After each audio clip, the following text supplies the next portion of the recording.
salaamaaleykum. salaamaaleykum. tonton monsieur Ndiaye.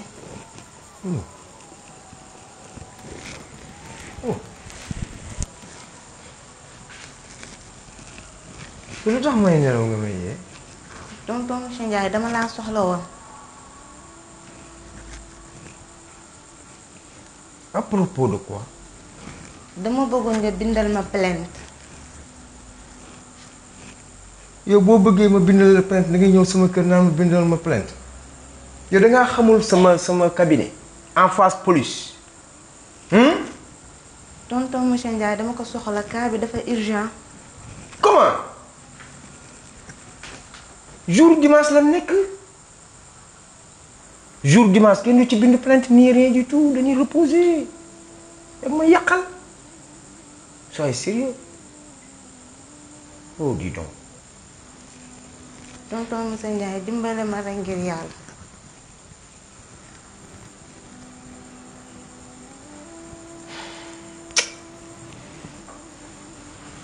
yow foo dëkk.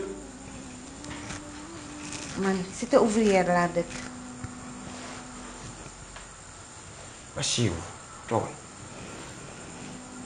toogal.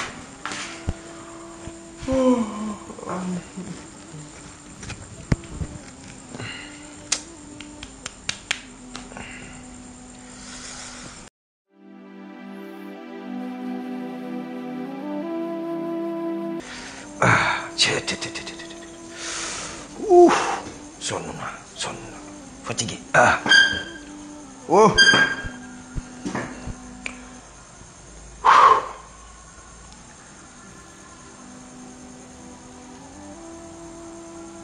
yow lan mooy sa problème. dama amoon problème. dama am sama benn copain bu ma doon génnal. mais ak chaque fois su may jox xaalis. damay chantage ba pare doog may jox xaalis. quelle façon de chantage. que day nekk ak man ba pare. nekk bi nan la may def. day tëdd ak man. dalay def fi saay-saay. dalay laal. doog laa jox xaalis. ah bon. ah mais wax day direct. voilà léegi nga bëgg ko ci yóbbu plainte ko et tout hein. waaw. moom benn yoon boobu la commencé def ak yow. déedéet. ñaata yoon la ma sa def loolu. def na ko 5 fois. 5 fois. waaw. yow ñaataat nga am. man am naa 16 ans. 16 ans. waaw. ah bon. bien c'est fantastique. léegi yow ma laaj la. moom moo la dévergé. waaw. waaw. def na la ko 5 fois nga ni def na la ko 5 fois nan la koy def raconter waxal nan la koy defee naka ak naka la parce que man lu may bind procureur ñëpp xam nan ma xam nan sama bind man sama plainte du taxawaalu vous voyez man lu ma bind gars yi dañ koy mesurer combien de fois ak naka la ko doon defee benn par benn may jël mot par mot. vous voyez di régler samay kii di souligner di abréger hein fu ma war a def point ma def point une phrase ça commence par une lettre majuscule et se termine par un point. waxal ma lépp mu di jeex bu si génn indi bi comme yow yor nga sa caga yaa ngi dégg wax bi ba bay joxe sa bopp ndax xaalis yaa ngi dégg dis donc dis-moi la vérité tout ñaata yoon la ma sa def yëf yi saay si mi sa tubay jël ay bagages am ni ko yamax si sa bagages yi combien de fois la. dis donc dis-moi la vérité. te suy nekk ak man damay forcer du ma bëgg a nekk ak moom. yow caga nga ku bon nga. d'accord ah bon kooku c'est un cas kon yow li nga ma la wax naan dafa urgent. waaw. avec cette tenue nue nii cette tenue nue vous voyez. j'ai devanture dans ta sexe. bàyyi leen yéen bàyyi leen li ngeen def xaalis jar na loolu. parce que ci moom rek laa amoon yaakaar. waaw. moom bu lay defee fi saay-saay di la tëddee day sumi si tubéy. waaw. waaw. day jël day sol kawas. ñaari yoon rek la ko def. ah loolu début bi la. waaw. ci début bi la doon jël kawas. waaw. après mu bàyyi kawas yi teg ko nee. waaw. di def tànki neen. waaw. di sëy ak yow. waaw. ak tànki neen. waaw bu la wàlloon feebar foo jëm. parce que moom dama doon santage te ci moom rek laa amoon yaakaar. waaw boo ci biiroon nag boo biiroon nag. moom dama ko doon wax ne ko su ma ci dara fekkee mu ne moom dina ko gérer loolu amul problème. boobu neex-neex bi la rek. mais du gérer tous yéen ay càgga ngeen rek. billaay yéen a bon. yow benn gënalu la ci woon. déedéet. c'est sûr amul problème y a pas de souci. noo tudd. Khadija laa tudd. Khadija bi mu la dévergé ba loo wax seen waa kër bi nga demee quelle est ton réaction de ta papa à ta maman. ñoom waxuma leen dara. waxoo leen dara da nga leen a bàyyi ci biir. waaw. waaw. ñëw di soox camoufler ko ba wér.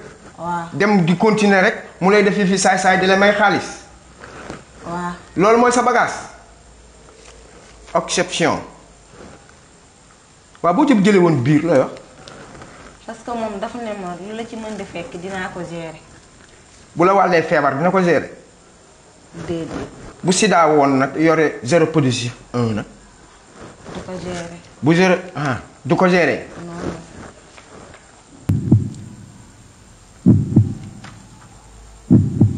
Monsieur le procureur de la République et l'ensemble de ce gouvernement général et généraux, je vous souhaite de vous suivre ce pays-là. Parce qu'il y a des marchands vergognes, les voyous, les bandits, etc., etc. Madame et mademoiselle, monsieur le gouvernement de la République du Sénégal, l'ensemble de cette compagnie, je lance à l'appel de tous les corps, gendarmerie, police,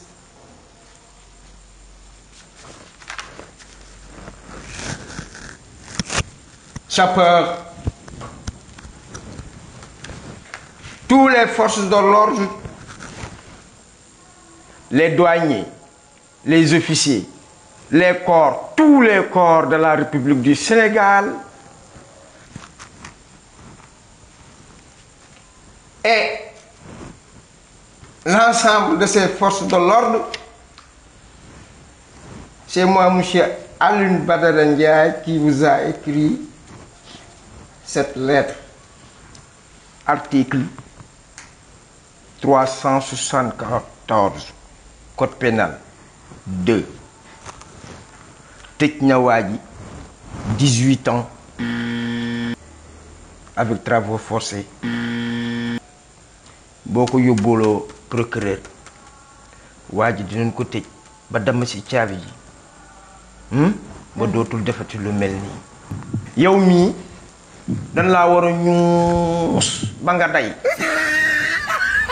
parce que yow it travaux forcés bi mooy ñuus la ndax ba mu la njëkkee sàkku moo génne sa mànni wi moo la déversé. waaw. moo la déversé dajjit ci potu meew potu tamaate. waaw. xam nga ni loolu ba nga ñëwee loo wax sa yaay. sama yaay waxuma ko daal. absolument rien. ton père. waxuma ko daal. après absolument rien nga léegi nga continuer les volets. di continuer les volets di dem rek mu lay teins di la jox xaalis di la teins di la jox xaalis. on est où là? Dans quel pays? Je m'adresse, le président de la République et l'ensemble de ce gouvernement monumental. ndax yow fii ngay jóge rek doon caga tàmm nga ay taat tàmm ngay tëdde dina la tëddee ba nga tasaaroo nii ma la gisee nii ak ni nga xonqee dina la maccaat di la maccaat ba nga tas kaay signé fii jógal nga ñëw signé fii su ko defee ma jox ko procureur de la République